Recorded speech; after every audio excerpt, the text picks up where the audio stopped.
Welcome to the news on the hour, as brought to you from the Anglican Cable Network Nigeria, ACNNTV. I am Rachel Egbunu. The President Muhammadu Buhari on Friday held investment talks with top officials of Japan Bank for International Cooperation and Toyota Group at the margins of the 7th Tokyo International Conference on African Development, which held in Yokohama, Japan. Led by its Deputy Governor, Mr. Nobumitsu Hayashi, the Japan Bank for International Cooperation indicated its interest in supporting projects in which Japanese companies are involved in Nigeria. The bank said it had lots of resources dedicated for that purpose and will be interested in oil and gas and investments in infrastructure. Responding, President Buhari welcomed the bank, informing the team that Nigeria had introduced the ease of doing business and bureaucratic bottlenecks were being cleared off the way. They were very complimentary about Mr. President and his economic policies, making Nigeria an easier place to do business and trying to tackle the security challenges in the country. They said they have a lot of financial resources, and it's really just a question of Nigerian government giving them the opportunity to expand. That there are a lot of Japanese businesses that want to come into Africa, and that they're willing and ready and able to invest more in Nigeria. At a bilateral meeting with Toyota Tsusho, a part of the Toyota conglomerate, President CEO of the group, Ichiro Kashitani, indicated interest in sectors like energy, healthcare and automobiles, saying Toyota will be delighted to have presence all over Nigeria. Kashitani said Toyota Tsusho wishes to also build an advanced medical diagnostic center which will foreclose need for foreign travel to obtain cutting-edge medical diagnosis. President Buhari urged the group to also consider setting up a car assembly plant, noting that Nigeria had the capacity to absorb the investment for positive returns. And the reason why they want the government involvement in that is because if they open up an assembly plant, they want to stop the importation of used cars. And of course, the issue there in stopping the importation of used cars to make it possible for Nigerian consumers to be able to afford cars, we have to revisit our whole lending system, credit system in the country, and and to have at least a mortgage system, where the average Nigerian can be able to, buy on hire purchase. So that was good. They were, they were keen to have this conversation with Mr. President to get some reassurance and, of course, to get some government buy-in. Another meeting with the Prime Minister of Algeria, President Buhari counseled that the political program in the country be faithfully executed, which will lead to general elections as soon as possible. The incumbent governor of Kogi State, Alhaji Yaya Bello, has emerged the candidate of the All Progressive Congress in the primary conducted this week. He polled 3,224 votes to emerge the winner in a primary contested by 10 aspirants. The governor was followed by Dr. Babatunde Irukera, who polled 109, and Hassan Baiwa, who polled 44. Other results, as announced by the returning officer, are Yaya Audu, 10 votes, Sani Lulu Abdullahi, 7 votes, Bashir Gegu, 4 votes, Blessing Ekele, 0, Iyoma Hadiza, 0, Yakubu Mohammed, 0, and Dallami Mohammed, 0 votes. Announcing the result after the close of polls, the governor of Jigawa State, Badaru Abubakar, who was the returning officer, urged delegates to accept the result of the election in good faith. He put the total number of delegates at 3,500. However, Irukera said the election was fraught with irregularities, adding that the exercise fell short of acceptable norms. Another aspirant, Bewa, staged a walkout from the Confluence Stadium, Lokoja venue of the primary, alleging that the primary had been compromised. The governor of Rivers State, Nyesom Wike, had said that the creation of state police will help to resolve the current insecurity facing the country, stressing that the present security structure makes it difficult for the federal police to respond quickly to security challenges. Speaking when the United Nations Special Rapporteur on Human Rights, Ms. Agnes Kalamard, visited him at the government house in Port Harcourt, the governor said he believes that there should be state police to effectively fight crime in the country. The governor also stated that his administration established the Neighborhood Safety Corps agency to support security agencies with information, but the agency was frustrated for political reasons.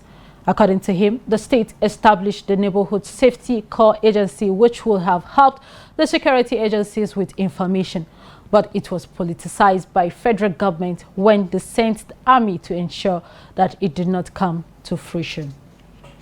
An accident involving the convoy of Zamfara State Governor Bello Matawale has claimed the lives of 2 police personnel attached to the governor.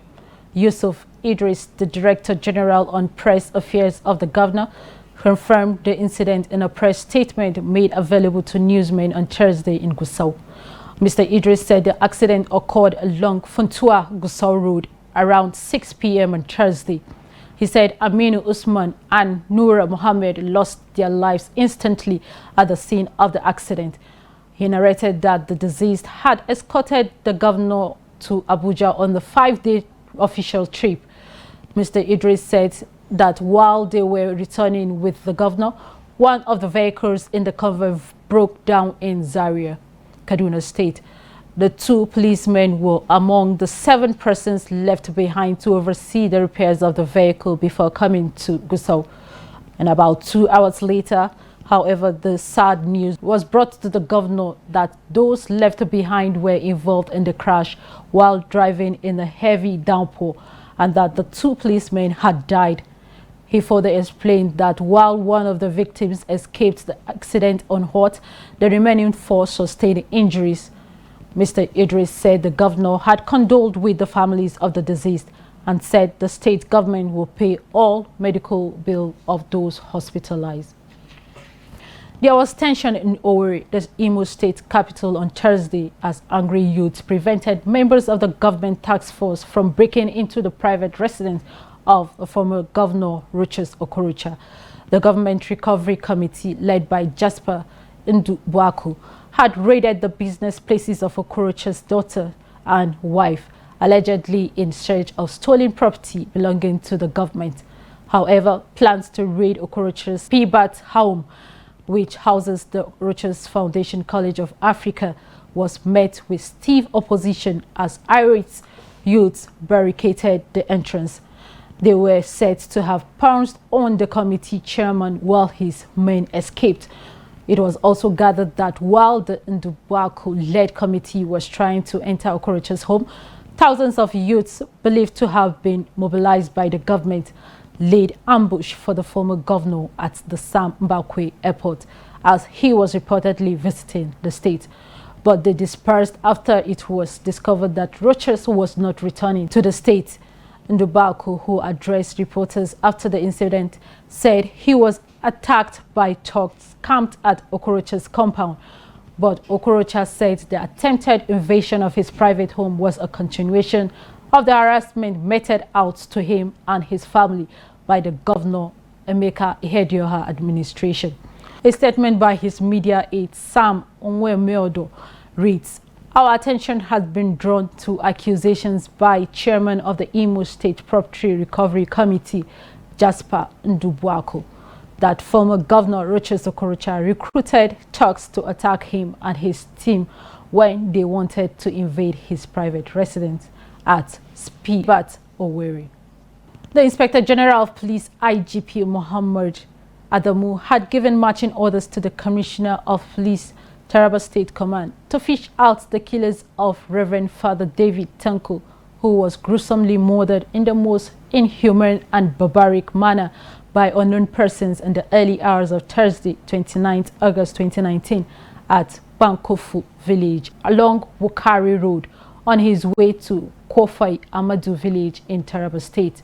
The IGP also condoles with the Catholic family in Nigeria over the unfortunate incident.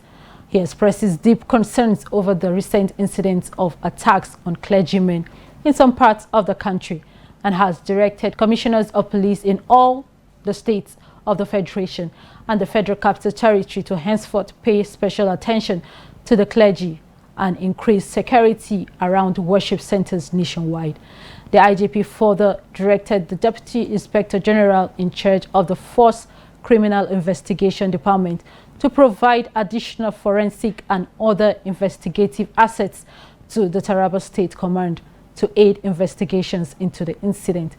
And meanwhile, the IGP enjoins the people to be calm and give maximum support to the police in the bid towards unraveling the authors of the crime, their motives and circumstances surrounding the unfortunate killing of the priest, and reassures the nation that the perpetrators of the dastardly act will not go undetected and unpunished.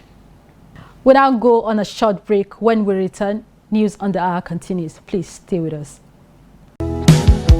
Jesus. Hello Nigerians, another September to remember. God of Hannah 2019, brought to you by the Evangelical Fellowship in Anglican Communion, EFAC. The theme for this year says, cry no more. Cry no more. Child of God, cry no more.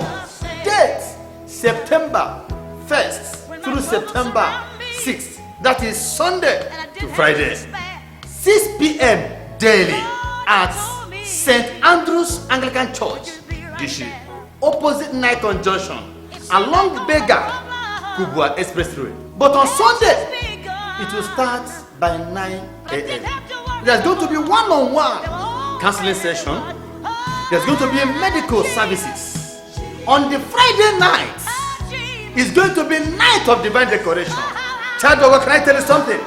On that night, every room expecting a Samuel will be decorated. I see God decorating you with a Samuel. Is it your job you are looking for Samuel? I see God decorate you that night. You don't need to miss it.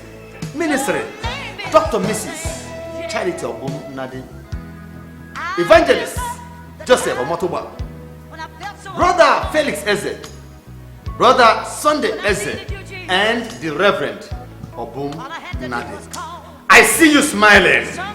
Whatsoever has been making you cry, you will cry no more. I say you will cry no more. The anointing of God will wipe away every tear. I say you will cry no more. Upon this mountain, every yoke upon your head, causing that cry, will be terminated. It will be terminated. It will be terminated. You will go home rejoicing. I see you carrying your Samuel. Hannah went home rejoicing.